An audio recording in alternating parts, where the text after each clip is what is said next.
Why, hello there, Internet. Mogwai here, and I got another video for you guys today. Today, we're going to take a look at a pre-existing archetype, and we're going to add a little bit of a twist to it because we are edgy and stuff, and that is an IZ Phoenix deck with 1,000 Year Storm.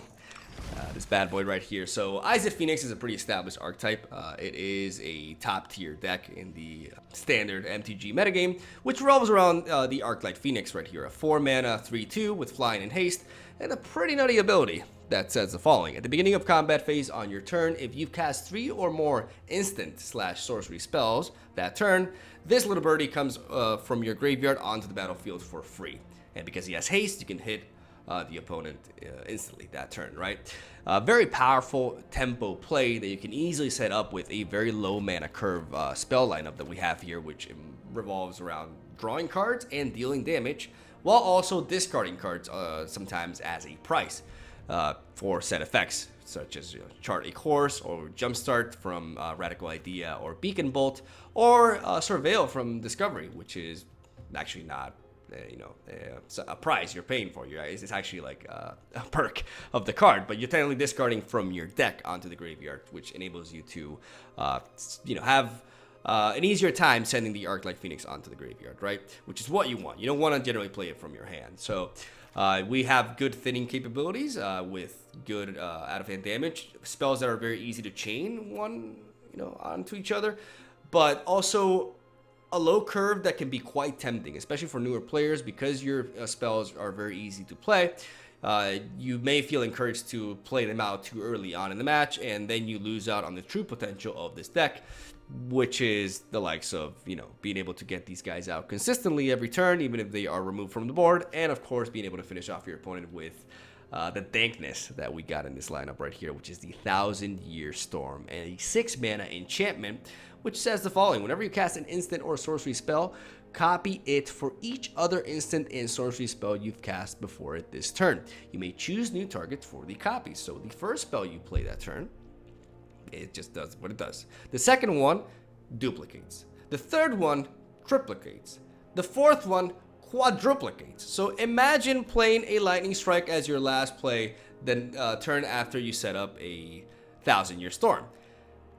You get 4 Lightning Strikes, which means 12 damage to face, potentially, which means death. Imminent death. Did I say imminent? You know what I mean. They're dead. So that's what we want to do. We want to just blow our opponent away with this enchantment right here and set it up properly. But of course, in order to do that, we have to be a little bit conservative with our plays. Like I said, even though our mana curve is quite low and our spells are available to us very early on in the match, we have to know when to play them. Like, resource management is very important for a deck like this. It's because it really does make the difference between winning a game or losing. It's knowing when to prioritize the setup or when to give up some of your resources to stay alive. Like if you're facing some aggro or tempo matchups, you may have to give up a little bit of late game power in order to not take as much damage, right? That's where all the skill lies in piloting this deck. But it is a very rewarding and fun deck to play, and hopefully I can showcase it off. And I just want to get a 1,000 Year Storm kill. That's what I want. So let's see if that happens. And yeah, leave a like if you enjoyed the deck, but do so at the end of the video. I mean, I'm gonna stop asking for likes before you actually see the gameplay. So because it's better to see the actual deck in action, and then you can make up your mind in that regard. Thank you for watching. Have a solid day, and enjoy the games. Let's hop into it because I'm gonna record them live. So let's go. Alright, here we go. Time to rise from the low ranks again. And what I mean by low ranks is that we dropped from tier 3 diamond to tier 4 diamond, because that's, one of the perks of trying out new decks in the ranked ladder. So hopefully 1,000 Year Storm, or 1,000 Year Storm is actually, I think how you say it, will enable us to start doing that, as we had a pretty decent hand, honestly. We have the Goblin Electromancer to play in turn 2. We have Murmuring Mystic, which is a very, very powerful card, and 2 sources of card draw here. So this is looking pretty good. Radical Idea is very good to have in the opening hand, as it does enable us to thin through our deck, and also if we draw into an Arclight Phoenix, then we can discard it with that as well. As our opponent's going to lead off with a Mist-Cloaked Herald, leading us to believe that we're facing mono blue tempo. So we are going to drop a Surfer Falls here, and we're actually going to play the Goblin Electromancer. because we want to be able to play our spells very cheaply and have our opponent, you know, maybe have a difficult time being able to counter them all.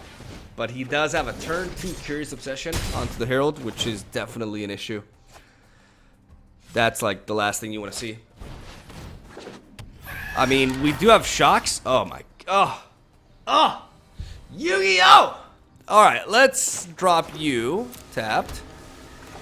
Let's play you here.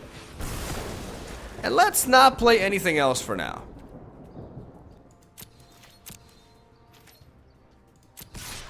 Let's attack though, let's get some damage on him, because he can't, like, we can't block that anyways. The reason why I'm not playing more cards is because I want to curve out into the Murmuring Mystic. And I want to then get the most value out of it, right? So like I said, you have to be conservative with this deck. Even though you have a lot of low mana spells, you can't really just, you know, throw them all away early on. You want to get some extra value out of them with cards that, you know, enable you to do that, like Murmuring Mystic or the 1000-Year Storm or the Phoenixes, which we just drew into one, and they just lagged there for a second. We're going to try to drop. I mean, he could just counter us here is the problem. He could just easily counter us here with a counter spell. But I'm going to try to anyways.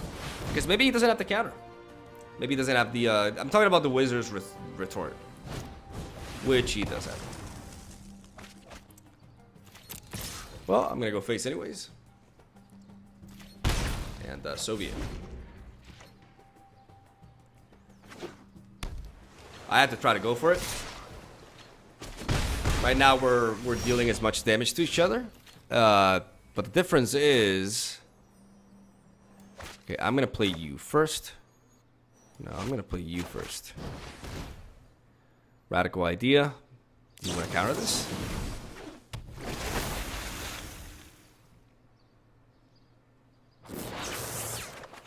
Alright, I get it. I mean, that still doesn't stop me, technically. I am going to drop this island, though. And I am going to play this. Discard you.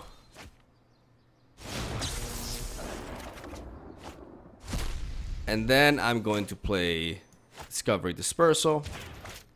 Because if I can find another arc like Phoenix here, we're set to go. We do not, but I will keep the Chart a Course, though. As now that I played 3 spells, instants or sorceries, I can bring out the Arc like Phoenix from the graveyard at the beginning of the combat phase, and I can go face. Because this is a race we're in now.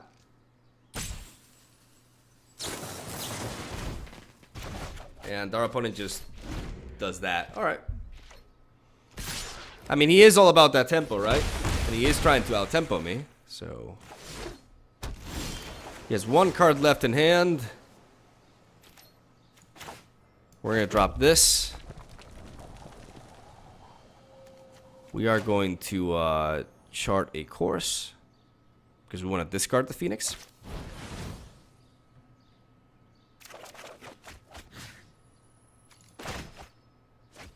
We are going to opt. 1000-Year Storm. How relevant are you at this point? I mean, I kind of I'm gonna keep you. In case the game drags out a little bit more.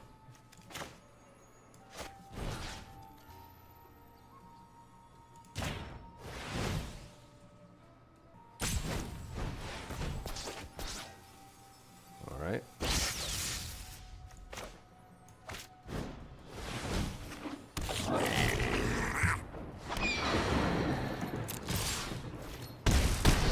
And again, if it's tempo you want, I can out-tempo you, brother!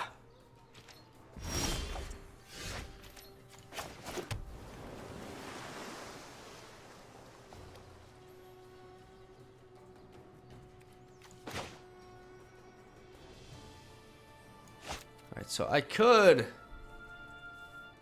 attack here.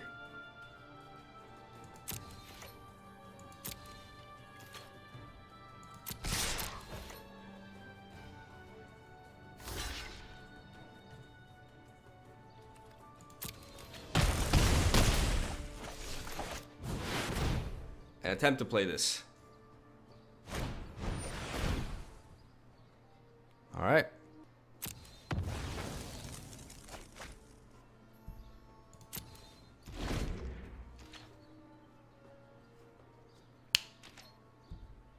No 1,000-year. I kind of cry here, but it does seem like we're gonna at least, you know,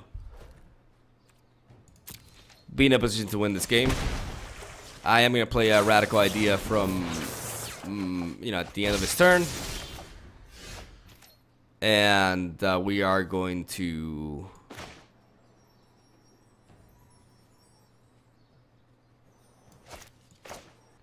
We're gonna attempt to do this again. I don't know why I did that at the end of this turn, honestly, because if I drew into a Phoenix, that would have been, you know, rather awkward. I'm going to try to Beacon Bolt here, discarding the island. Alright.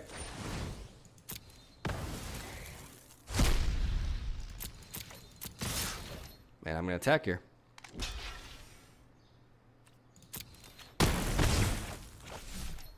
And call it a turn. Not going for the shock yet.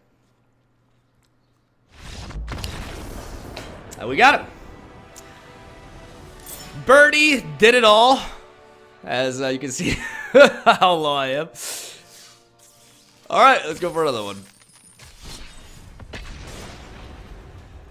No 1,000-year storm, you know, for the win, unfortunately. But it did force a counter out of him. So it did something.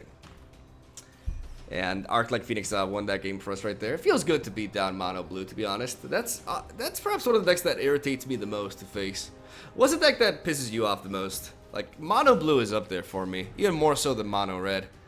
Even though it's actually, like, more interesting than Mono Red, Mono Blue just, I don't know, sometimes feels quite unfair. Especially when they get the Curious Obsession turn 1 and they have, like, all the counters. And, fuck, this hand would be awesome if I had more lands. Do I have to mulligan this, is the question. I probably do, right? Yeah, I probably do. To be fair, this is, like, we ended up with a much better hand. Like, this works out for us. Is a Mono Red.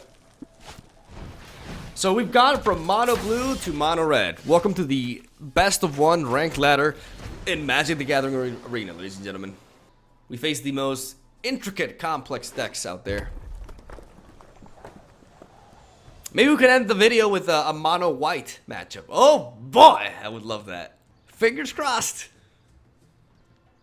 My opponent's thinking, you know, it's hard. It's hard. When you're Mono Red and it's turn 2, it's very, very difficult. It's like, do I play a 2-drop? A 2-drop deals damage to my opponent. A 2-drop enables me to attack my opponent to deal more damage. So I should probably play a 2-drop. Or not. Yes, really complex shit right there. We're going to drop a Sulfur Falls, and we're going to play our Discovery. Because it gives us the highest chance to, you know, obtain something that can answer this current board state. Goblin Electromancer will probably get answered. We don't need more lands. We already are doing well in that regard. But Goblin Electromancer, like I said, also does warrant that answer from him. So I am going to take it. Because I'd rather sponge a little bit of damage that way. And I can always chain a Radical Idea onto it, which will only be worth 1 mana next turn. Do I play my Lightning Strike? Lightning Strike, do 3 damage. Do 3 damage, good. Let's give him some time. You know, it's difficult. Man, Mono Red is so fucking hard. Holy crap. I feel you, bruh. Oh, I can't think. Oh. There you go. Attaboy, you did it. You did it. You lightning strike me. Good job.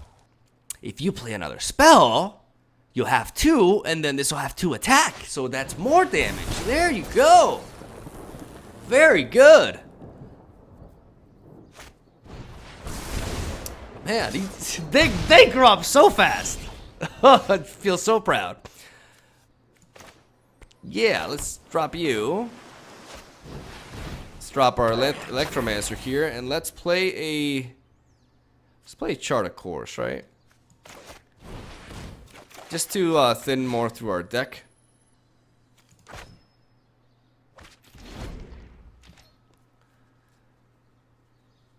And let's see if we can stay alive.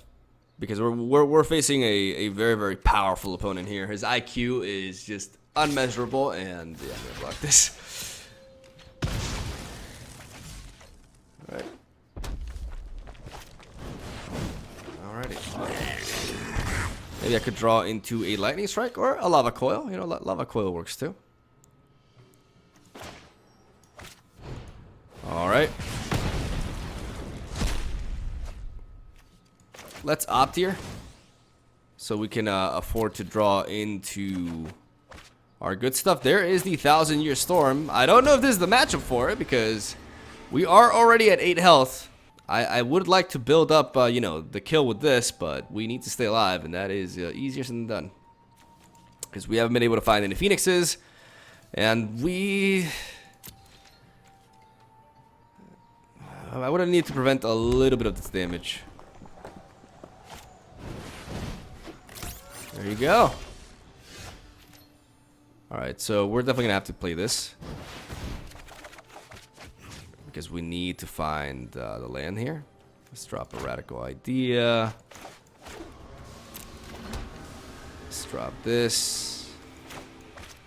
And let's shock that. Okay, so top decking a land here would be amazing for us, because I would be able to curve out into 1,000-Year Storm. Come on, baby, come on.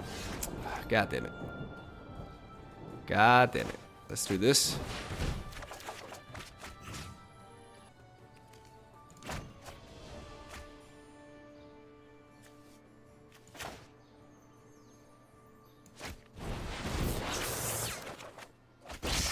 There we go.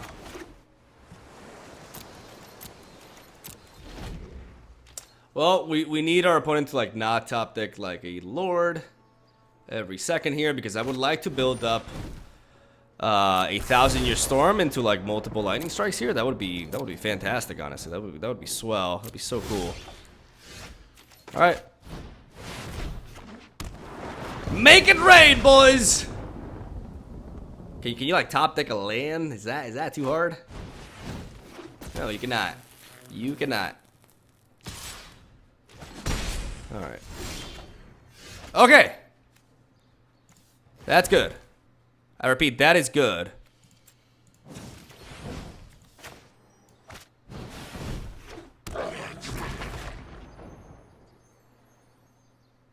Okay.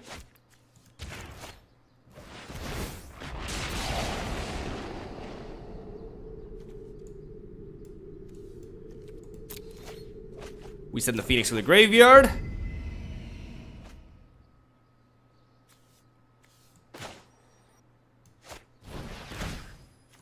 We discard this, and now this copies twice, so we draw 2 cards.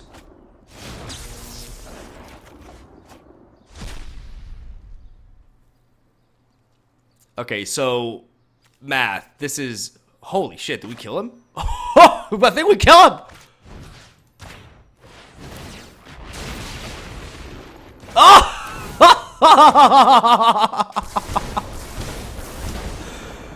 They can range 1,000 years. I'm the mono red.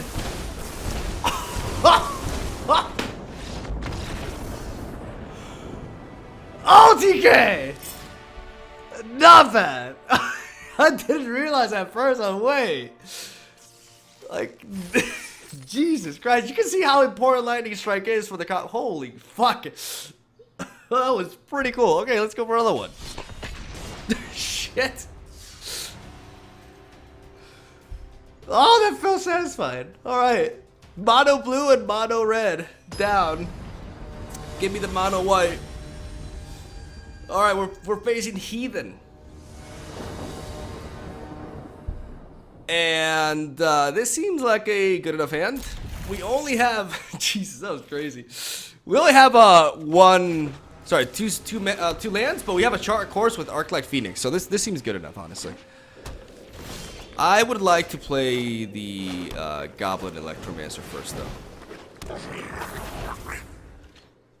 To enable, you know, to enable the goodies here.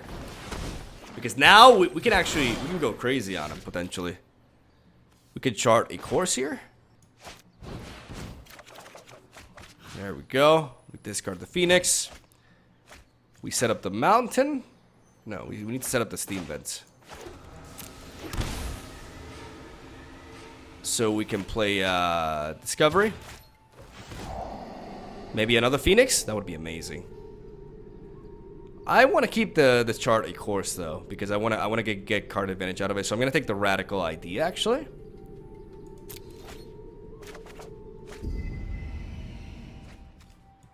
I'm gonna play it. And now we get the Phoenix, the birdie out. And we're gonna attack with you. Good stuff. Pressuring right off the bat.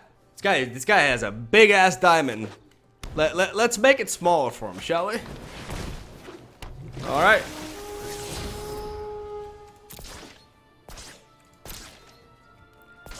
He is gonna drop it to the graveyard as well.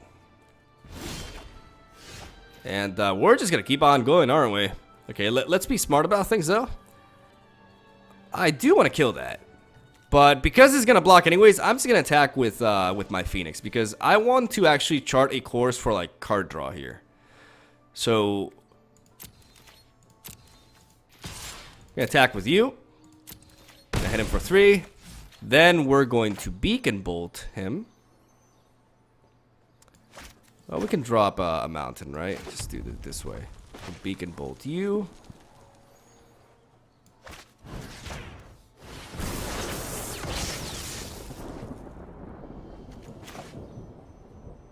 And we can chart a course.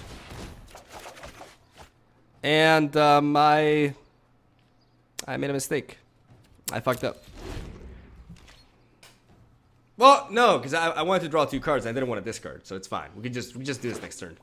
We have the tools to do it next turn, anyways. All right. Does he want to kill the Phoenix? Is that what he wants to do? You're worthy. Heathen. Heathen, that's not gonna cut it. Retribution. Shut the fuck up, retribution. Heathen, my boy. No. As the Germans would say, 9. That is not enough. These birds come back, bruh. I'm gonna attack him with these 2. I do want to attack Vivian though. I do want to slow that down, right?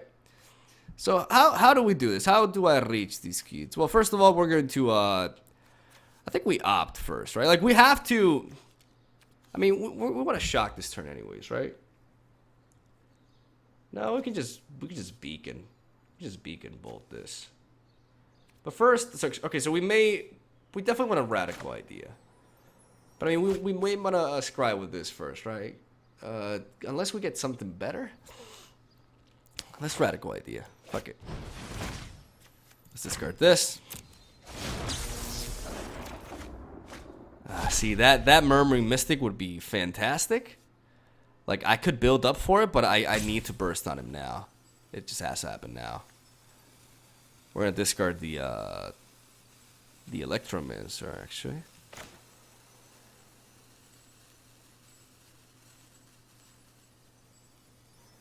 Well, let's opt first. Let's take out the Lava Coil. Well, now we know what to discard. We're going to discard a mountain.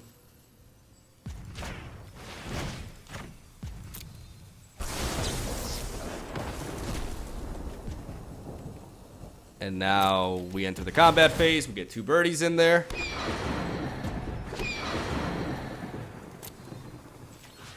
We get attack you here. We go face, and we go face.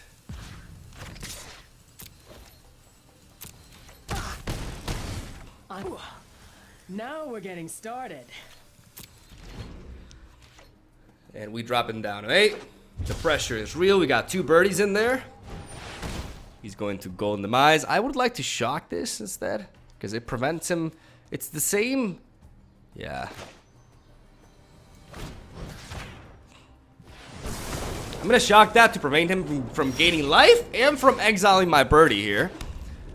And now we're missing out by 1, aren't we? Yeah, we're missing out on lethal by 1, so we're going to attack with these 2. And then we're going to play the... if he has Ritual of Suit, then it doesn't kill the Murmuring Mystic, nor the bird. So we flood the board. We go Goblin, and we go Mystic. And we put him in a position in which he needs a cleansing. Cleansing! I'm saying it right now. He needs a cleansing Nova, but he's not white. So what can you possibly do to not die here? Like, what could he actually do to not die? Our board is too wide. His health is too low. Our birds are too beautiful. And that is a 3-game win streak for the video. Not even bad, boy. We climbing back. There we go. 1,000 years. I even got a kill with a 1,000-year storm. Oh my god, this is great. And we got a pack. We're gonna open the pack because we earned it. Oh man. Oh, that was satisfying. That was nice. This is a fun deck, as you can see, man. Like the 1,000-year storm, like adds another crazy win con. That was so nutty, man. Like setting it up and the double lightning strike. But that's why lightning strike is so important for the combo. Like it adds so much. It could just get out of hand like crazy. But yeah, leave a like if you enjoyed the video. Leave a like if you liked the deck, and just subscribe if you want to see more content. Thank you for watching. Have a solid day. I fucking love you, and I'll see you tomorrow with another video.